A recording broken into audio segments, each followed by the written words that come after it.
Hello and welcome to another Farbank Fly Fishing School episode. This episode may be the most useful episode of your fly casting life as it delves into the highly efficient fly casting technique called the double haul. Double hauling is much more than a style of fly casting. It increases line speed dramatically, which gives the caster much more distance, better line control and penetration in the wind. And it results in a lot less fatigue after a day casting on the water. Usually considered difficult to learn, this episode breaks the components down into simple step-by-step sections that makes it easy and fast to learn. As you will see, learning to double haul the army way will soon have you making longer casts than you've ever done before. Oh, and if you know how to double haul already, don't worry. This episode has some great advanced tips that will help even the best casters out.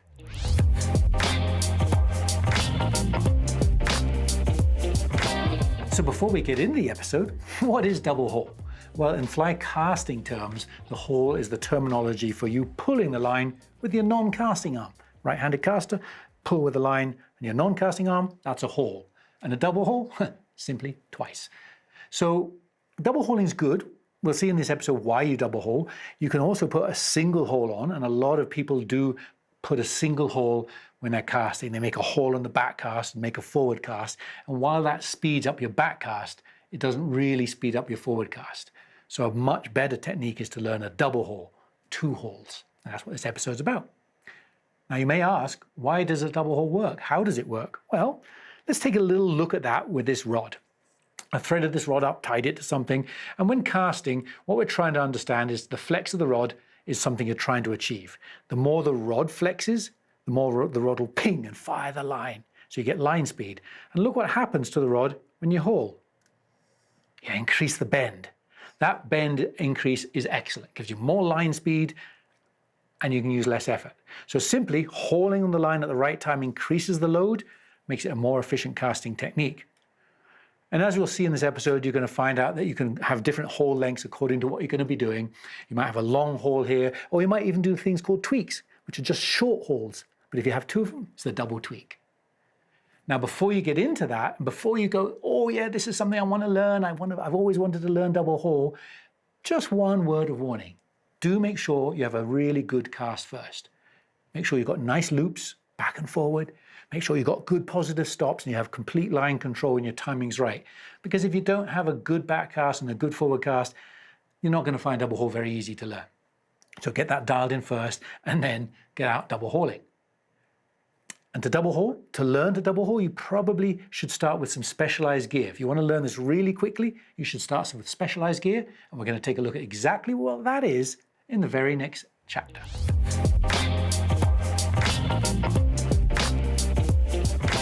Learning to double haul, like anything, is quicker if you learn an easy way. And the easiest way of learning double haul is to start with the simplest gear you can possibly do.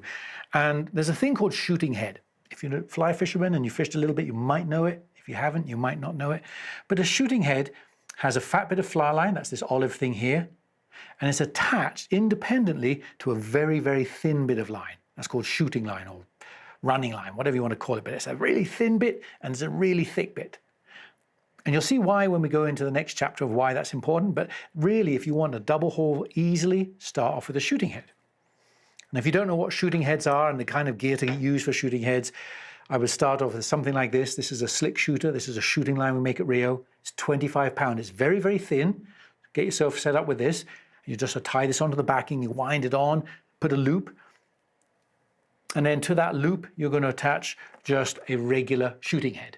This is the outbound shooting head. It's a 7-weight. If you have a 7-weight rod, you put it on a 7-weight. If you're learning with an 8-weight, put it on an 8-weight. But basically, you get your head and you get your shooting line, put them together, and that is the easiest outfit, hands down, to double haul with. And I've taught hundreds of people to double haul, and you can do it in a really short time by utilizing gear like that to get the fundamentals going, get the fundamentals right. But like anything, you have to evolve as a caster. And as you evolve as a caster and your techniques get more dialed in and your timing gets a little bit better, you want to move out away from these shooting heads. And that's where you move up to what's called an integrated shooting head, where the head and running line are together, part of the setup. This is an outbound short we have at Rio. This would be your next So you've got your rhythm going with the shooting head and you want to step up, then go to an integrated shooting head. And then as you get to dialed in with that and you get better and better at casting that, then you want to step up to your regular weight forward line. This is a real gold, weight forward 5. Whatever your regular weight forward is, that's the next level. That's your improvement. That's your evolution as a double haul caster. And then if you want to be really good and you really want to hone your double haul skills, probably the hardest line you can double haul with is a double taper. There's a lot of friction in a double taper. There's a lot of thickness and the line doesn't feed. And we'll talk about feeding later on in a further chapter. The line doesn't feed so well, but it becomes a really good crutch for you to learn to become better and better. So if you want to improve on your double haul, go to your weight forward and then finally end up with a double taper line. And that is the quickest way for you to progress your way through double hauling. And really on that note, what we need to do is look at what double hauling is. So let's go down to our loop lab and look at exactly how to learn to double haul.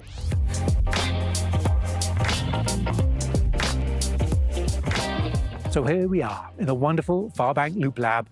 We've got Tegan in the background here, double hauling. I'm going to learn the double haul, perhaps the simplest and easiest way, we call the army style.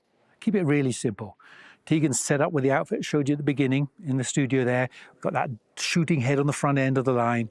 Got this very, very thin monofill. Everything's overloaded because we want to make this easy. We want the line to pull and give you messages of when you should be casting. So overload and setting up everything's pretty important.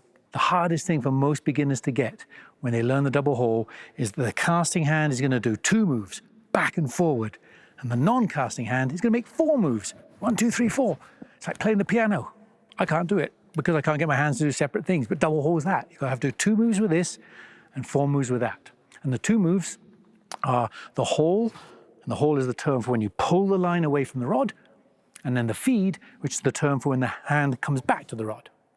And what's important about these is the timing of the haul and feed. When you do the right kind of back cast, if you watch the 2 hands here, the hands are together.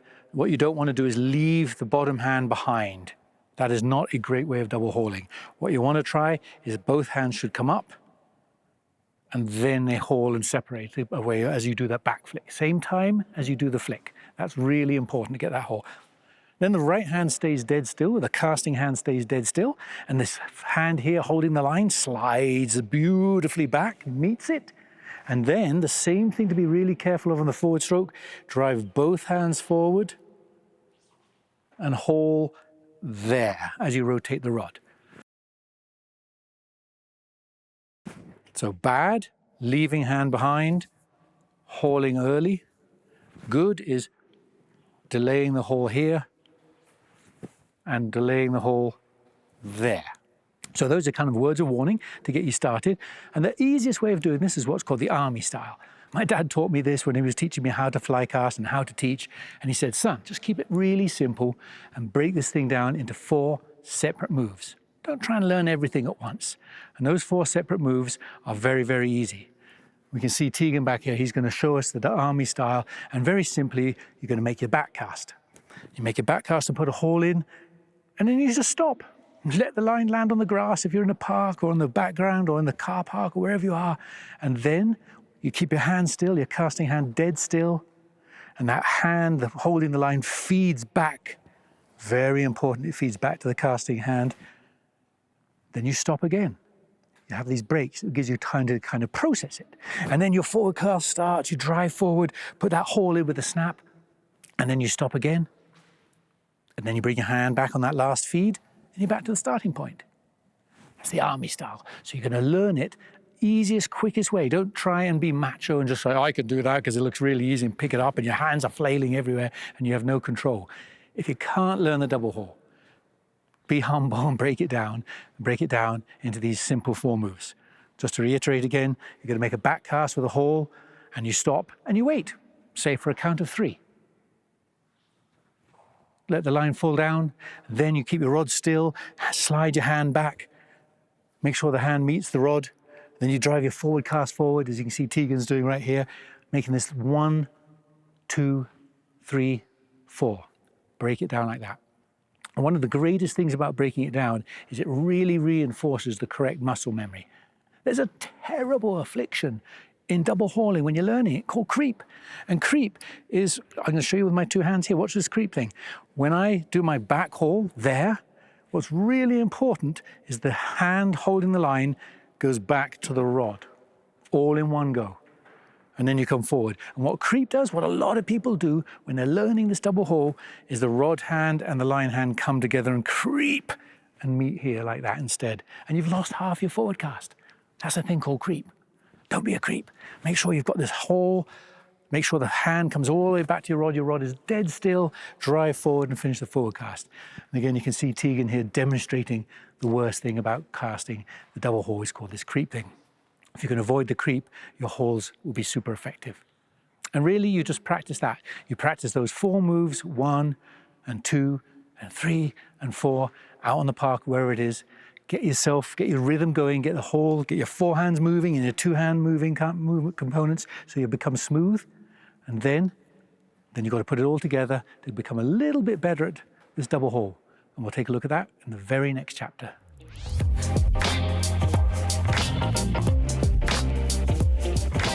The simplest way of putting it together is to reduce 4 into 2. And what that means is instead of doing 4 individual separate steps, 1 3-second pause, 2 3-second pause, 3 3-second pause, 4 3-second pause. You want to start to get the groove together, which means basically your hand does 2 moves. It goes 1 and 2. You put those 2 moves together, 3 and 4. And you put those 2 moves together. And as you practice those 2 moves together, you start to build up a nice constant rhythm. And that's really good. Rhythm's really good. And one of the best things to remember or to think about is just imagine you've got a tennis ball and you're serving at Wimbledon for the match and you're bouncing, ready to serve. Well, that's kind of the speed of your whole feed. Your left hand is that tennis ball. It should go boing, boing, boing. It doesn't linger down here and it doesn't go really quick up. So think of your hand as a tennis ball which is bouncing. That'll give you an idea of the right timing between 1 and 2, 3 and 4. Now, the other thing you've got to really remember, we talked about in the other chapters, creep. What you really got to be, this is where creep really comes in. People really get into the creep here because they're eager to get 1 and 2 together. And invariably what happens is you're going to go like this. 1, 2, and your hands have met here. There's the deadly creep. If you have that, just take back a step. Go back to your 4 moves, get them independent and separate. And then when you get those separate again, then try, okay, I've got to meet behind me. I've got to meet behind me. 1, 2, 3, 4. And really one of the most important things is to have enough sensitivity in your fingers to feel the line going through the back here. Whatever speed your line's going that way, 20 miles an hour, your feed should be 20 miles an hour, the same speed as the line. That's perfect because it means the hand is being pulled up by the line. What you don't want to do is have a 20 mile an hour back cast and a 40 mile an hour feed. It's very erratic and gives slack and it's out of control and there's lines everywhere and you look like a robot. You don't look like a fly fisherman. Fly fishing is a beautiful, poetic, gorgeous thing to watch when people cast. So you should be like that. And that means you have enough sensitivity in your non-casting hand to haul and feed and let the hand be pulled up by the speed of the cast. 1 and 2, let it fall. 3 and 4. You can see Tegan doing that beautifully. See how smooth that is. That's exactly what we're trying to achieve.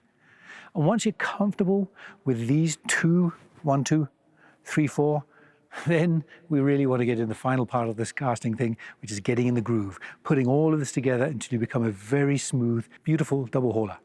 We're going to take a look at that in the very next chapter.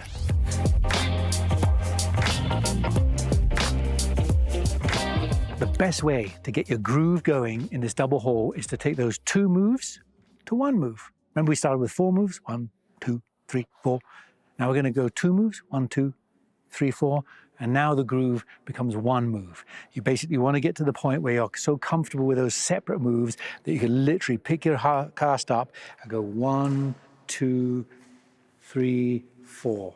And your only 3-second pause is in front of you when you've done those 4 moves. You will get there. It's just a little bit of mindset and working hard to get those 4 moves. Again, 1, 2, 3, 4. Focus on getting your haul timing right. Like we said, focus on not creeping, don't you dare creep, and focus on make sure your speed of your feed is accurate and good. And when you've got that, you evolve another little bit step. And that is, instead of stopping in front of you for 3 seconds, you build up a rhythm.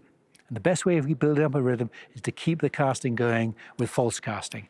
And that is where you go 1, 2, 3, 4, 1, 2, 3, 4. You don't have any 3-second pauses. You just build up this rhythm. And sure enough, you will soon find that your hauling hand becomes natural. And then the next step is to get control back of this rod. Your mind is so focused on learning that if you took away the haul and watched people casting, you'd say, there's no way somebody's casting like that. Their rod is casting in a terrible style. But the reason we've set up shooting heads is you can cast as badly as you can, but the haul will still work. You've got your haul going, but now you've got to grow up a little bit. You've got to take those training wheels off, and you've got to get control of your rod. So gradually, as you start to double haul, your line, your casting stroke might be all over the place. You have big arcs, you have no line speed, but the haul is working. But gradually switch your brain from your left hand, your hauling hand, to your casting arm, and go away from these big arcs. You can see Tegan's doing this demonstration beautifully as people evolve. You've got these wide arcs, but your mind switches to your rod. You start get your casting going. You keep the haul going. And you know what? I think you can pat yourself on the back because you probably have just mastered the basics of the double haul. And whilst those basics are step by step easy to get to with a shooting head, you're not really going to fish with a shooting head. That is your training wheels of the double haul. When you're really comfortable with false casting with your shooting head, you've got to evolve as a fly fisher. There's something you're going to be fishing with. We'll take a look at that in the very next chapter.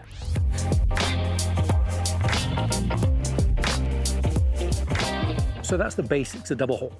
Learn it with a shooting head. Learn it the army style. Get the basic foundation going. Get your tempo right. Get comfortable with double haul. But you've got to evolve.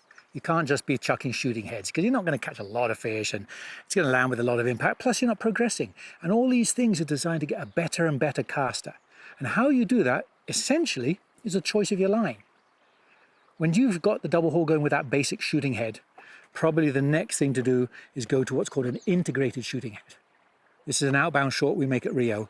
And it's essentially the same setup we had, but there's no loops and there's no knots. It's got a heavy head at the front end. It's got a thin running line, so it really is easy to double haul. That heavy head pulls the line back, makes it easy to feed, and it shoots the line forward. So it's very, very comfortable.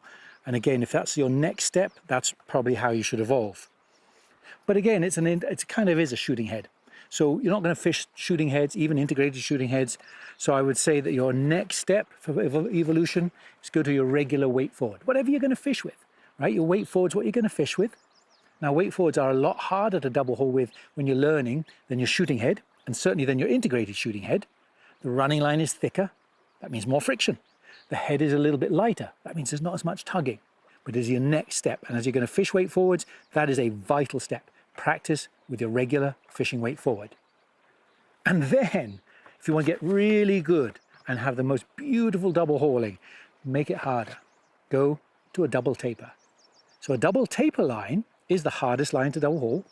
It's a little thicker in the body section, so there's more drag, more friction. It's a little less heavy at the front, so there's not so much line pulling, so it just becomes harder to double haul with a double taper. But if you're one of those casters who want to really master your double haul, then that's the final step, is to practice with a double taper line. And once you've chosen the line, once you've got your rhythm going, the next step, and remember with all of these, we're just casting with a fixed length of line, 30 feet or whatever it is. But your next step is going to actually shoot a little bit of line on every single cast. Here you can see Tegan double hauling. He's starting with a short head, short amount of line out. And if you watch his hands, every time he makes a back cast, he lets a little bit slip through the back cast. And then he catches it and holds it, makes a forward cast, lets a little bit slip on that forward feed. And that's your next evolution step. That's really going to be useful for you as a saltwater angler or fishing on a lake when you want to get a distance. You want to have this feeding of the line and getting it a little bit longer. With your regular weight forward, you do that until the whole head is out, and you make one cast, one final double haul, and shoot the prodigious cast. And if you've got a double taper, you sneak a little bit of line out every cast until you want to lay down and present it. So those are your steps to becoming better and better double hauler. But one last tip I want to give you is casting what's called advanced style. And I'll show you advanced style. Take a little look at the rod here. When you flex a fly rod, if I flex it down like this, you'll notice that the fly line is touching the back of the rod guides. Just the rod guides, nothing else. This is how a rod flexes when you make a back cast. But when you make a forward cast, the rod flexes this direction. And now, when you look at the fly line, it touches the whole blank. It touches the rod guides and the blank, and that is a huge amount of added friction. It's adding colossal amount of friction, and double hauling becomes really hard when you have that friction. So if you try double hauling with a system like that, particularly with light lines, like a 1-weight or a 2-weight, or maybe a double taper with that thicker running line, you're going to find that as you double haul, when you try and do your back feed like that, the line doesn't feed, you have this slack loop hanging down from you, it doesn't feed, and people wonder why, what have I lost in my double haul? And it's because the line is sticking to the back of the rod with all that extra friction. So when you get that problem, which you will get as you evolve down the double haul path, then there's two simple options. The option I learned, called advanced style, is very simple. You just turn this rod 90 degrees and put your arm across the reel and hold the rod like that. Why you do that is because when the rod flexes down like this on the back cast, the line only touches the rod guides. And equally, even better, when the rod flexes this direction for the forward cast, the line only touches the rod guides. So there's no added friction, which means double hauling becomes a lot easier. So you could do the advanced style, and I would thoroughly recommend it when you get to that double haul situation where you're not feeding slack. But one thing a friend of mine told me about 15 years ago was, Simon, why are you holding the rod sideways? One of the problems holding it sideways is the weight of this reel wants to drop back there. So you've got to hold the rod a little bit tighter. I'm used to that. I love it. I think there's a lot of benefits holding it sideways, which maybe I'll tell you about one day. But if you don't like that and the reel keeps turning down, he just told me, Simon, why not just turn the top 3 sections 90 degrees? And so you're holding the rod normally, and your top 3 sections are 90 degrees, so the rod rings are aligned out here. And again, you've solved the problem, because when the rod bends this way, the line only touches the guides. When the rod bends this way on the forward cast, the line only touches the guides. So you haven't increased the friction, and your double hauling just becomes a little bit easier. But be warned, because you know what's going to happen. You're fishing away, and you will get countless anglers stopping you saying, hey mate, your rods aren't aligned. Can you just align your rod rings? And they'll get a little upset because you haven't aligned your rod. So be prepared for those comments, but you know what you'll get? You get your best double hauling, the smoothest double hauling you can. And particularly when you go down to those lighter lines or the double tapers. And really that's your sequence. That's a whole sequence for you to become a much better double hauler. Evolve through the lines and get to this little advanced style, or just turn the rod 90 degrees and you will become a master of the double haul.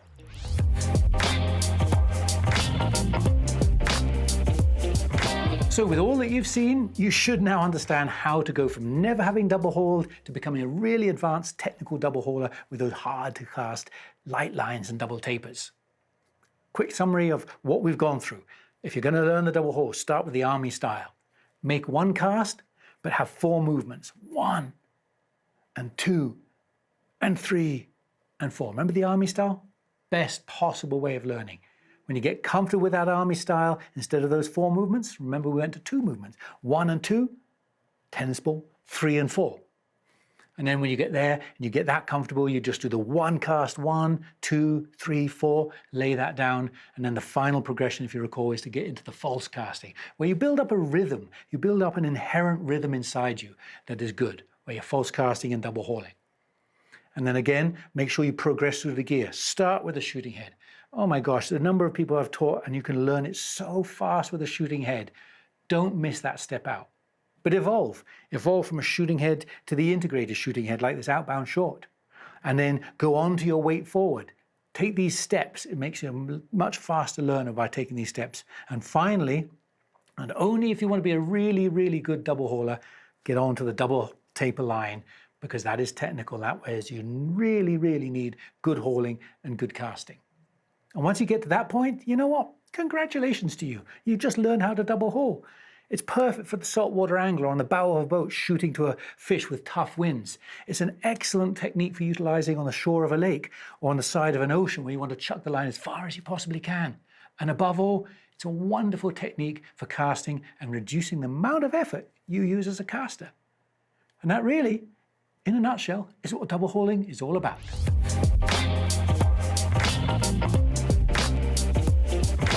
So there you have it, a technical, educational and informative lesson on how to learn and master the incredible effective casting technique called the double haul.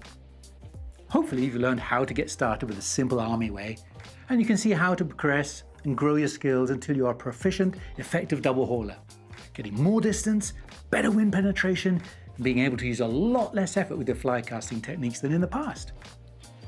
As always, I want to end this episode with a friendly reminder to do your part in keeping the river clean and the fish healthy. Look after the environment. Leave no trace of your visit to the water, and please treat the fish you catch with the utmost respect. Thanks a lot for watching this episode. I hope to see you on the water somewhere one day, launching some bombs with your newfound double haul skills.